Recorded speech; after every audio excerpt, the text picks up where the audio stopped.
পৃথিবীতে একজন মানুষই শুধু জানতেন যে তিনি পৃথিবীতে কতদিন বাঁচবেন, সেটা হচ্ছে সাইয়েদনা আদম আলাইহিস সালাম। ওনাকে বলে দেওয়া হয়েছিল তুমি পৃথিবীতে বাঁচবে 1000 বছর। সাইয়েদনা আদমের সামনে অনেকগুলো রূহ রাখা হলো।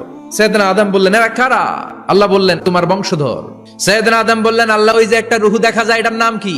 এটা তোমার ছেলে দাউদ, সে দুনিয়াতে নবী হয়ে আসবে। সাইয়েদনা আদম বললেন মাবুদ আমার ছেলে দাউদের কত বছর হায়াত আপনি দিয়েছেন? আল্লাহ বললেন মাত্র 40 বছর। সাইয়েদনা আদম বললেন মাবুদ এত ফুটফুটে সুন্দর আমার ছেলে দাউদ মাত্র 40 বছর দিলেন কেন? আল্লাহ আপনি বাড়ায় দেন, আল্লাহকে বাড়ানো যাবে না, লেখা হয়ে গেছে। সাইয়েদনা আদম বললেন আমার 1000 বছর থেকে 60 বছর আমি আমার ছেলেরে দিয়ে দিলাম।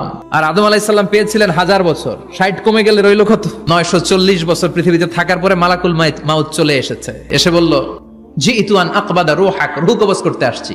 আদম আলাইহিস সালাম বললেন রূহ কবজ করতে আসছো মানে আমি বাঁচবো তো 1000 বছর।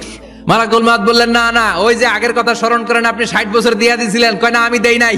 মালাকুল মাউত বলে আল্লাহ ঘটনা দেখেন দিয়া কয় দেই নাই। আল্লাহ কয় থাক কথা কইছ না, আয়া পর। ভুলে গেছেন উনি। সেদিন থেকে আল কিতাব ওয়া শুহুদ মানে লিখে রাখার সিস্টেম আর সাক্ষীর সিস্টেম চালু হয়েছে।